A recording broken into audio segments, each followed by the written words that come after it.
Good morning. So, we left off yesterday. Moses was getting ready to sing a song. Chapter 32 of Deuteronomy. We're almost through Deuteronomy.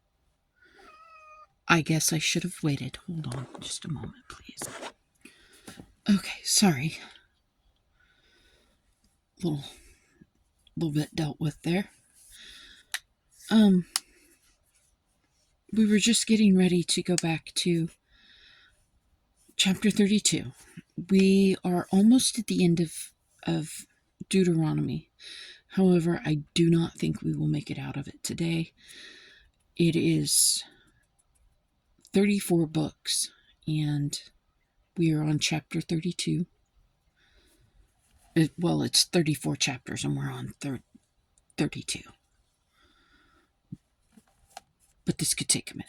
So, here we go. Moses is singing a song. This is one of his final intonations to the people of Israel. They're all gathered on a mountain before they cross over to the Jordan, and the entire book of Deuteronomy has been Moses addressing the Israelite people and rehashing all that they've gone through for the last 40 years since they came out of Egypt. Listen, O heavens, and I will speak. Hear, O earth, the words of my mouth. Let my teaching fall like rain, and my words descend like dew, like showers on new grass, like abundant rain on tender plants.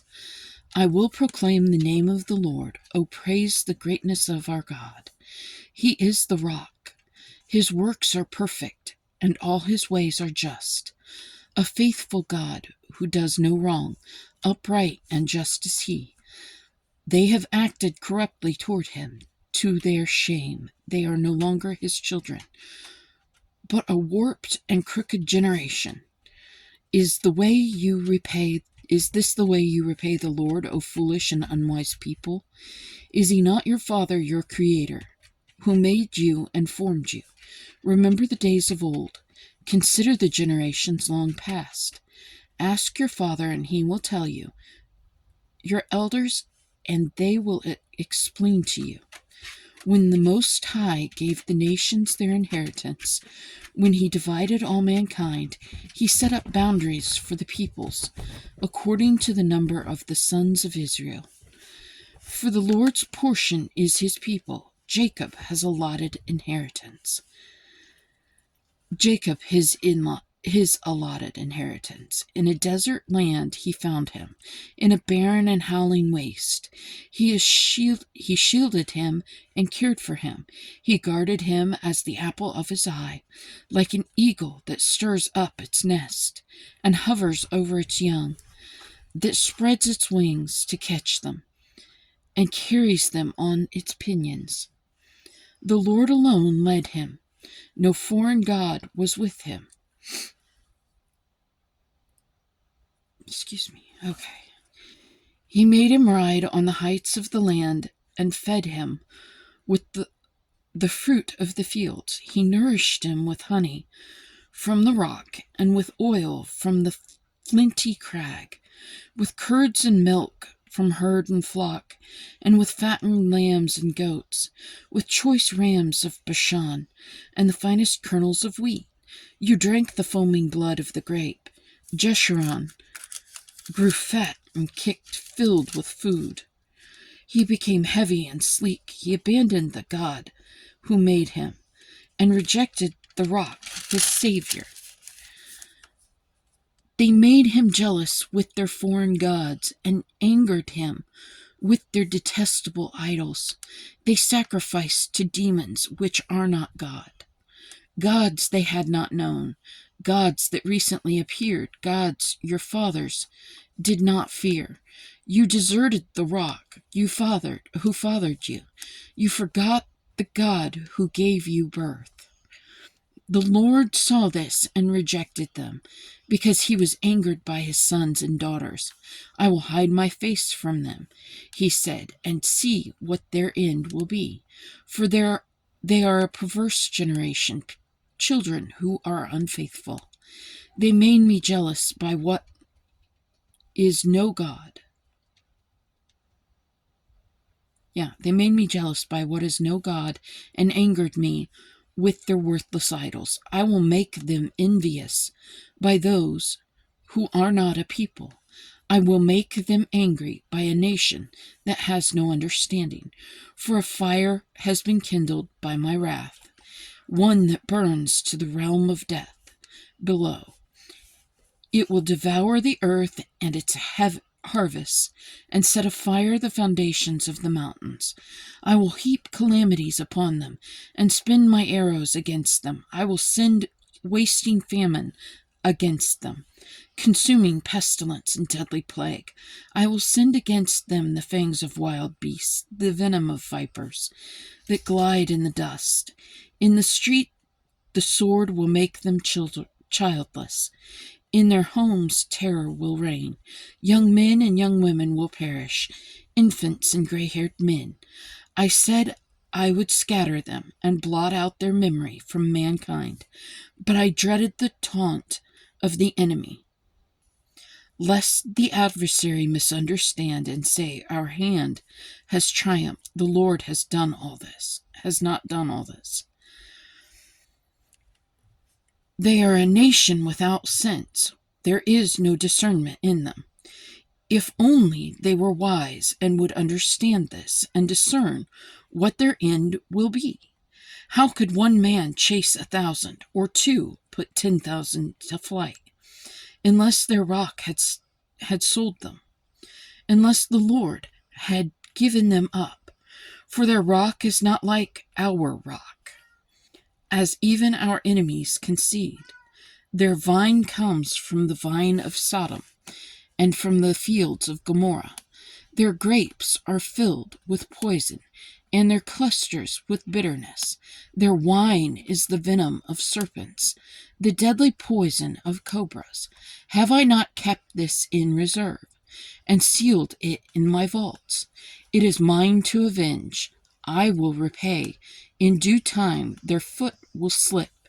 Their day of disaster is near, and their doom rushes upon them.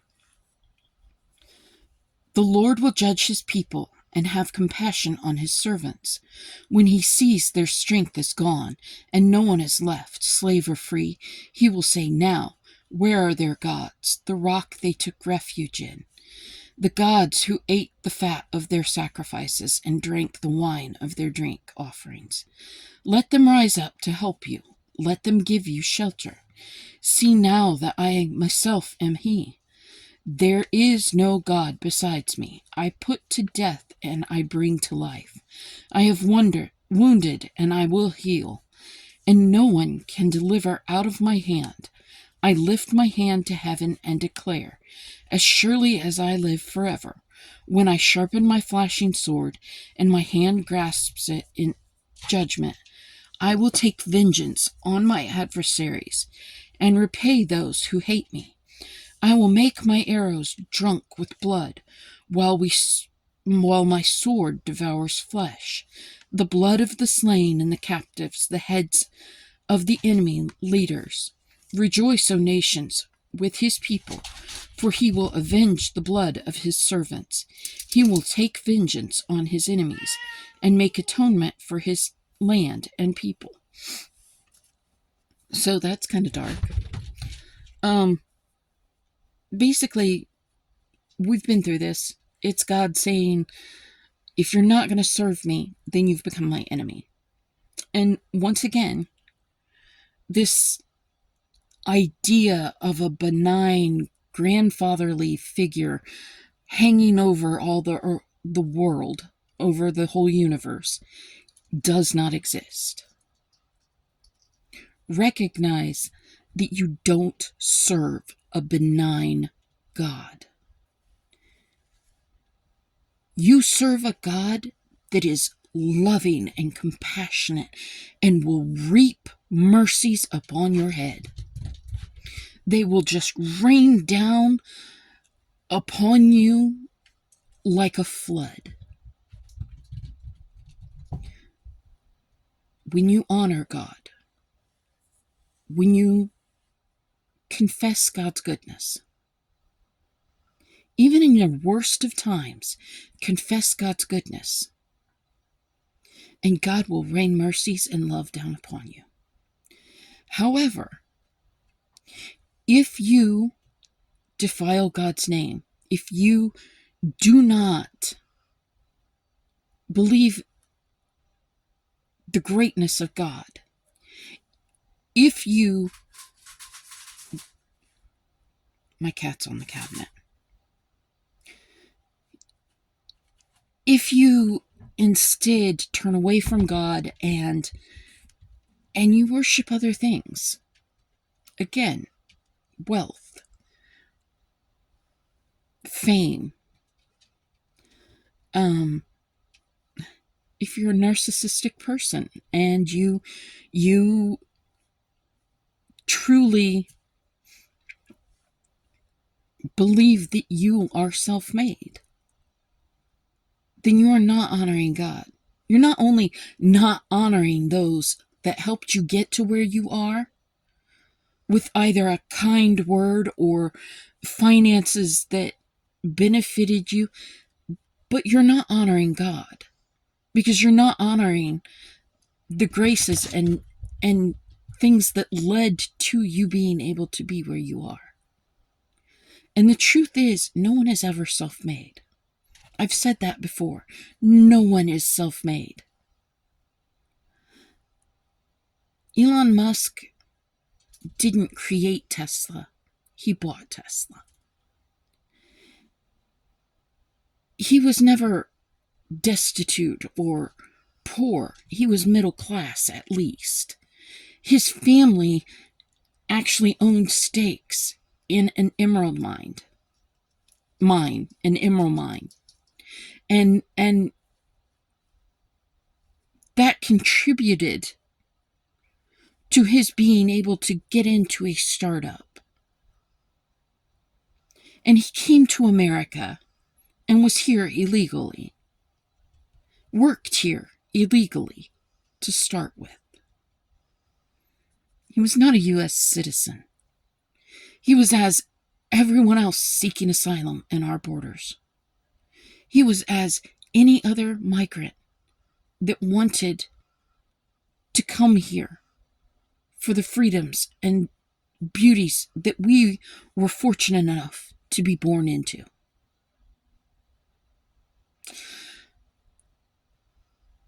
And yet, he wants people to believe he's self-made. He's not. His parents helped him. His brother helped him. He had many other people that helped him along his way. But it is easier for a camel to go through the eye of a needle than a wealthy man to enter heaven. You will hear those words again in the New Testament. They will be spoken by Jesus.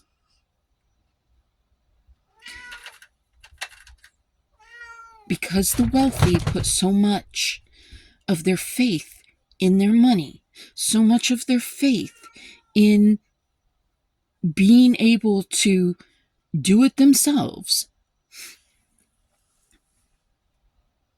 instead of saying, well, God gave me the ability to do this. God gave me the capabilities. I had a situation this week. I have a glass door. Well, I had a glass door, a glass and aluminum door. The outside was all one big sheet of glass. It was tinted and tempered. I have no idea what happened to it. I was in the kitchen baking cookies for my my dog that has massive amounts of allergies. I make her treats.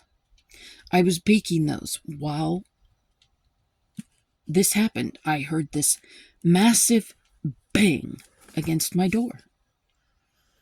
And I couldn't figure out what it was. Not gonna lie. Said a few words that would not have made my mother proud. I no more than stepped over to the door, which is not that far from my kitchen counter, And when I stepped over to the door, I heard tink, and the whole door just shattered. That happens with tempered glass. And it fell, and I could not get outside. Now, my first call was to my dad, as it always is.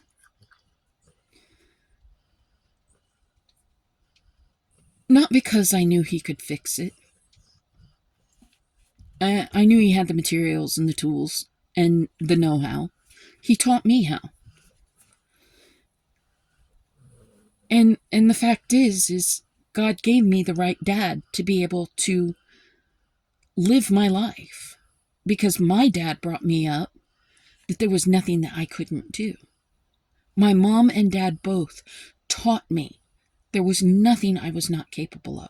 And my dad has had mounds of patience in showing me how to work power tools, in showing me how to do household repairs, because I have had many household repairs, and he has shown me how over the years.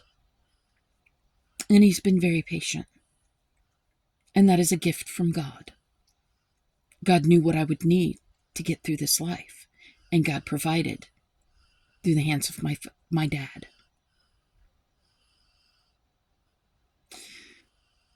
And in truth, I did not intend for my dad to come over and do it for me. I didn't intend to ask for that.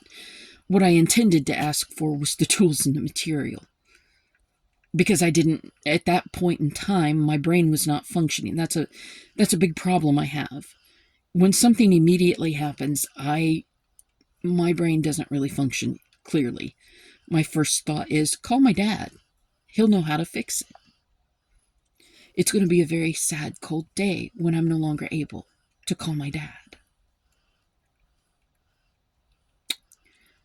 A lot of times, I don't necessarily call him to fix it, but just to hash through a problem, or just to have someone else there to listen. I do the same with my mom. Just different problems.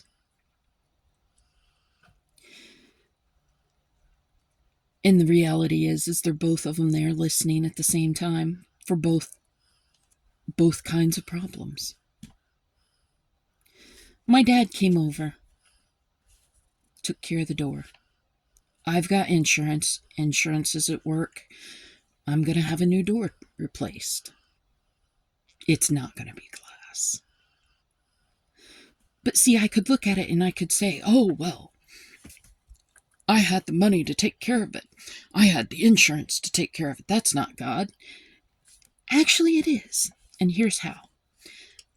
God gave me the data I needed to know I needed to pay for insurance. He had shown me years and years and years, my parents, over the course of my years of life, have repeated to me, make sure you've got insurance. Make sure you can take care of these things. Be responsible. They taught me how to be responsible. They taught me what I would need to succeed at life.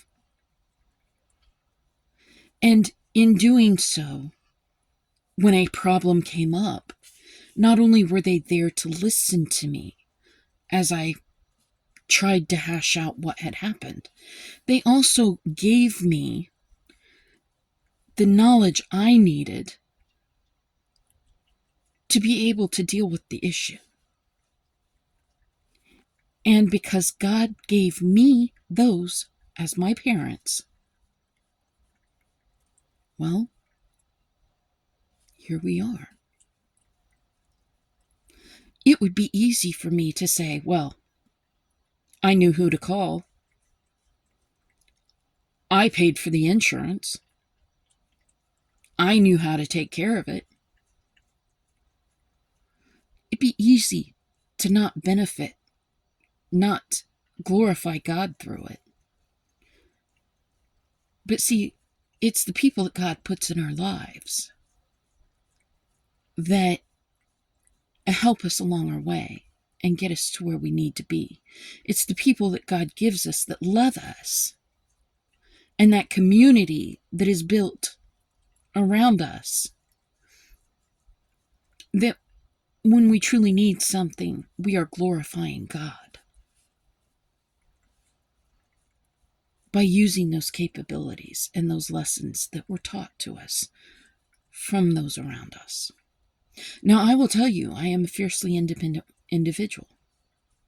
And I will also tell you that there have been many times in my life where I have felt like other people have done things to make life harder on me so that they could help me and actually claim some sort of benefit from helping me. Well, the reality is if you cause the problem, you are never helping to fix the problem. You are the problem. And I have, for very much of my life, always felt that if someone is causing me more problems, I'm not going to go to them to fix it. And so I tend to rely on myself or on those that I know will be there for me. And they're not causing it.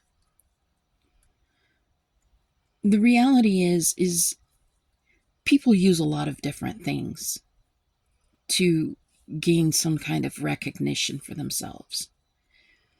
And you can allow them to do that. You can allow them to use you to gain some kind of recognition for themselves. But if they're not doing it with a truly humble heart, then I promise you, what you are doing is enabling them to deny God. And that's not okay. In fact, I would say that more than anything creates this situation for them to deny God and to fall away. And God has already said anyone that causes another to fall away, well, that is one of the greatest sins. Now, as you can tell, this song of Moses, it's dark. It also doesn't rhyme like we're used to our songs usually sounding. I imagine in Hebrew, it sounds very different. So, let's go on. Moses came with Joshua son of Nun and spoke all the words of this song in the hearing of the people. When Moses finished reciting all these words to all Israel, he said to them, "Take to heart all the words I have solemnly declared to you this day, so that you may command your children to obey carefully all the words of his law. They are not just idle words for you. They are your life. By them you will live long in the land you are crossing the Jordan to possess." Moses to die on Mount Nebo, or Nebu.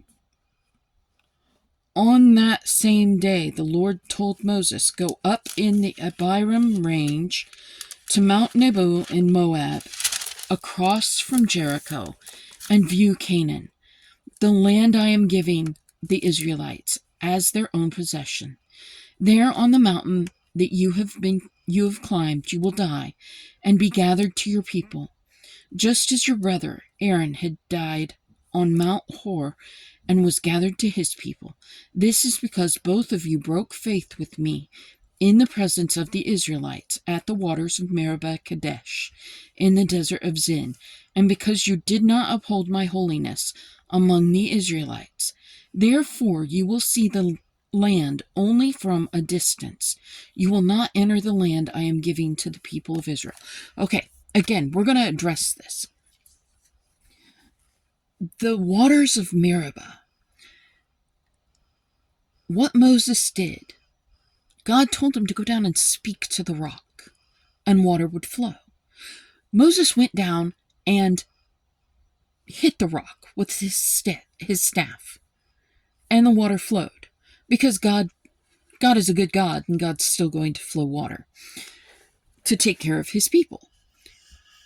But in doing that, in that one act of defiance, instead of speaking to the rock,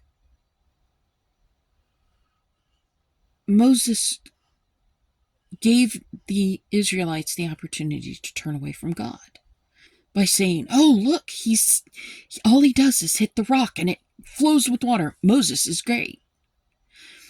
Whereas if he had gone down and said, "God commands you, rock, bring forth water," the water would have flown. The people would have said, "Oh, God did this. Look at what God has given." Again, it's not always about what your hands do. It's about the many generations of those that went before you that gave you the knowledge. It wasn't that Moses was bringing the water forward. It was that God was speaking through Moses. Moses was being righteous and exuding God's mercy and beauty and truth. Just absolutely personifying God's will upon the earth. Again, Moses was a foreshadowing of Jesus, an imperfect version of Christ. He was a friend to God. Jesus will be the Son of God. So, what we need to understand about that is that we really have got to honor those that have gone before us. We really cannot let our pride inhabit us so fully that all we do is run around, "I did this, I'm a great one." It's everything in our lives that melded together to make us who we are. And the way that that was not done through any act of ours. It was done through the grace of God. Francis of Assisi once said, "There but for the grace of God go I." And that's a true statement. A lot of people will look at a homeless person and they'll, "Oh, there but for the grace of God go I." And that's a true statement. Because we are born where we need to be to serve God. We are born into the families that we need to be born into, to be given the knowledge that we need to be given, to become who God needs us to be, to the world for a time as this.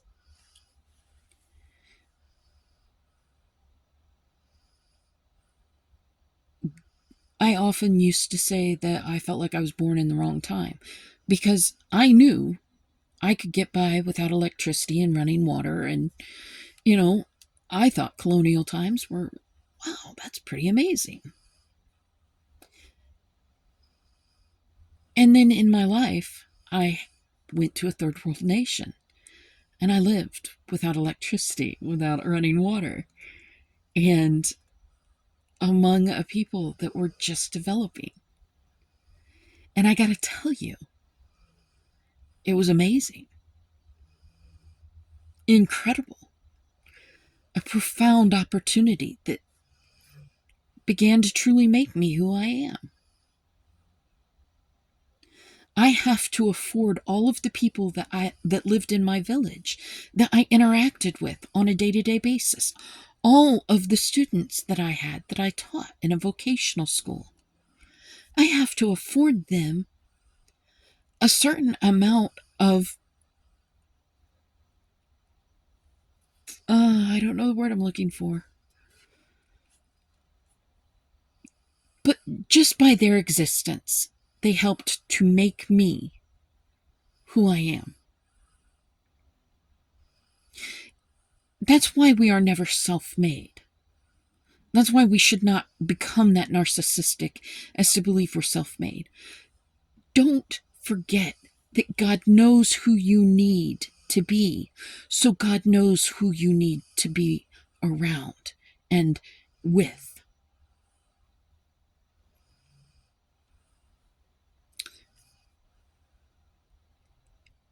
And it goes, again, we should stop and look at that for all aspects of our lives.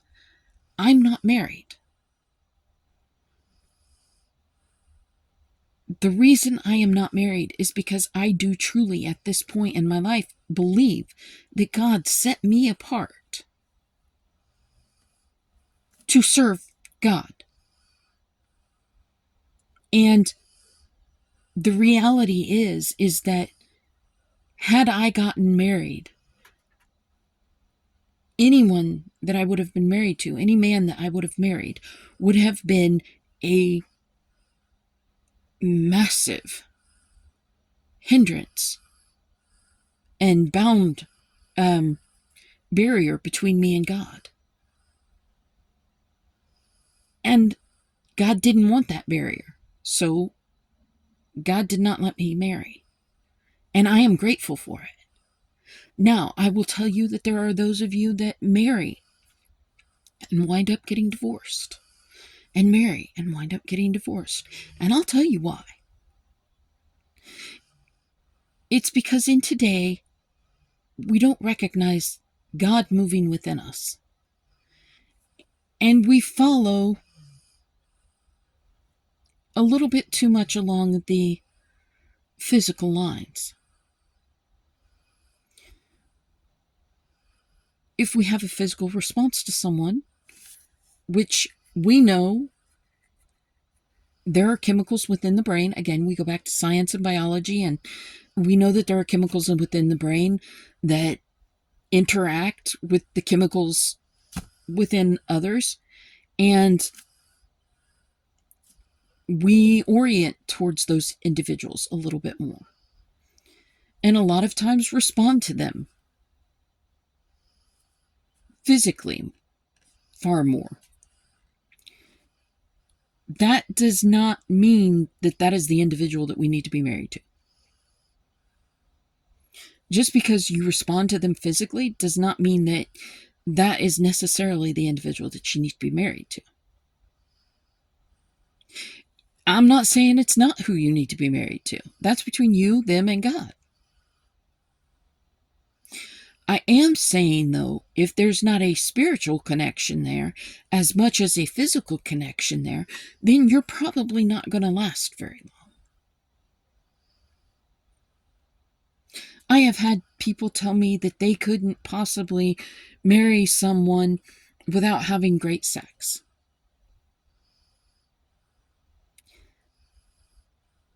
I would say that that's probably not what you should be basing your relationship on.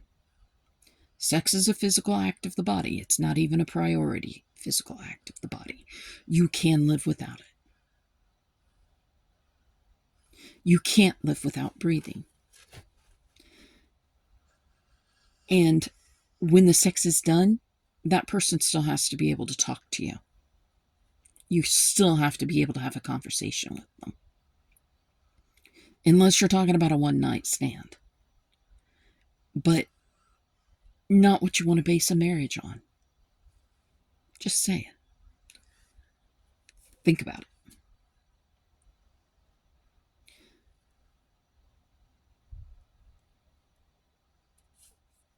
We need to recognize that everyone that is in our life is there for a reason. Yes, I know there are people that grow up in abusive homes. It sucks. I had a family member. We're going to leave off here. We're going to start up tomorrow with chapter 33. And I'm going to get a little personal. I had a family member that was adopted into our family because their family abused them. mentally, emotionally, physically. The individual was screwed up. They had a lot of problems. And I was 9 when that individual came into our home and became adopted into our family.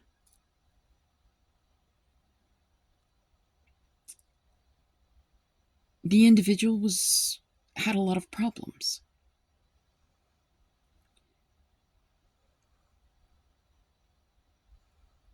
And I will say this. Had they given God the opportunity, God could have used it to create a much better person in them. You're already a pretty great person. But God could have used that individual to help others. I'm not saying hope to be in that situation. I'm not saying pray to have yourself put into that situation or go into it thinking that that's God's going to use you because you're in that situation. No.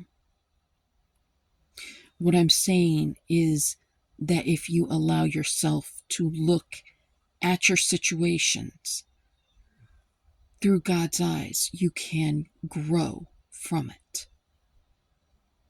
I'm not saying stay there, because no one should be subjected to it.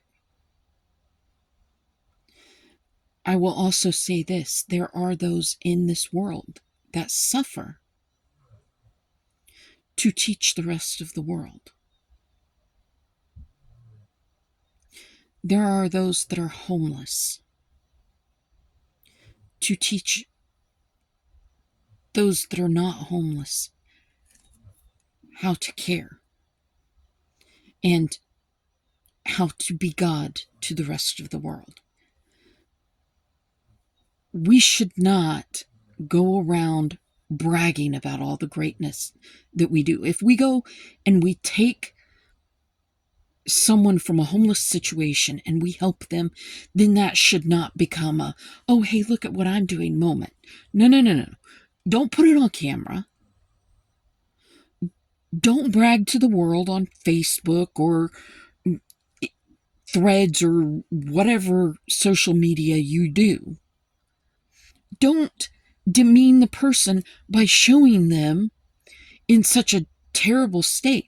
I'm not saying don't inspire others. You can inspire others, but without making a big deal out of it. Don't demean the person that you're helping. I would say that you could make a bigger change in doing something kind for someone else without it going to anybody else, without saying anything to anyone else about it. If you go and you help someone,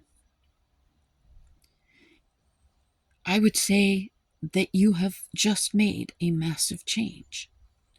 Because, as with so many things, kindness is a tree. And you start at the roots. And as it grows, what happens is it branches out. Because you're kind to one person, that person is kind to one or two others. Those go off and be kind to one or two others. And before you know it, you have this massive, mighty oak of kindness. And it can spread like wildfire. And you don't have to do anything to acknowledge what you have done. If you are simply giving $1 to a person on the street, I would say that the person 5 people behind you probably would see that and go, maybe I should too.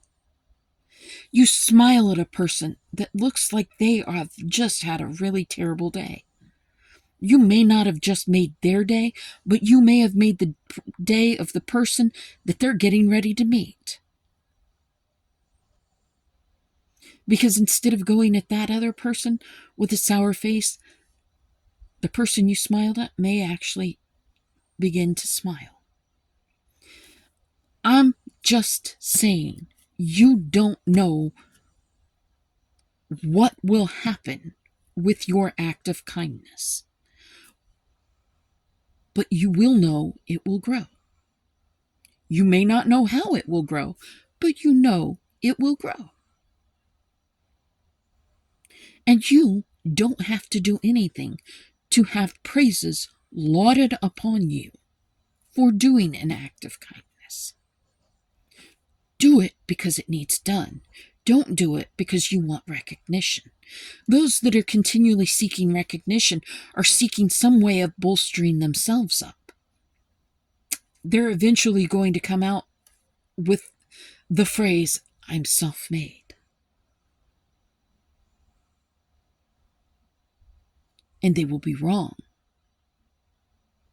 Because God put the people in their lives, even for just a second, that needed to be in their lives to help them grow. Whether those individuals were negative towards them or positive towards them, they were in that person's life to help them grow. I've had a lot of people be very negative to me. I had to learn how to deal with them, whether for a good purpose or a bad purpose. I had to learn how to deal with the people. Learning how to deal with them then helped me later, so that I could recognize what kind of an attitude was about to come at me and immediately respond the way I needed to, without creating massive arguments and yelling matches and screaming fits.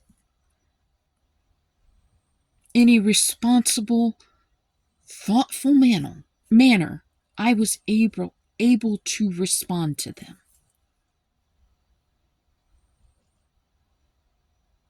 So I would really encourage you to not look at everybody as though, oh, well, they're just being a problem. Look at them as though you don't know what they just went through to get to where they are right now in front of you. Because you really don't know what they've just been through that led them to the point of being in front of you and in the mood that they are in.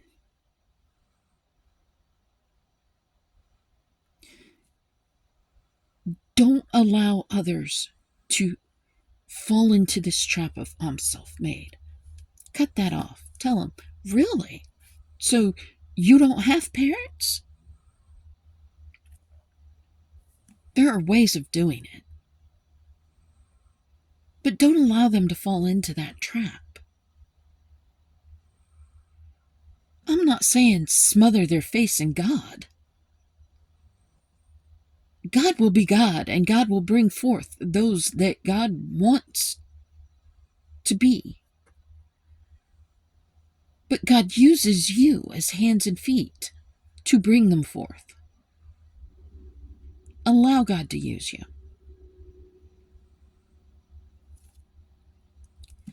So let's say our prayer today, and then we're going to go on about our days, and we're going to thank God for each and every person that comes into our day. Oh, and by the way, I do thank God for each and every person. I may not like them. I may not confide in them. I may not turn to them for help, but I do thank God for them. I don't do it to their face. I do it between me and God because that's where it belongs. And I may not necessarily thank God for their yelling at me, but I thank God for the opportunity to learn how to deal with a person like that.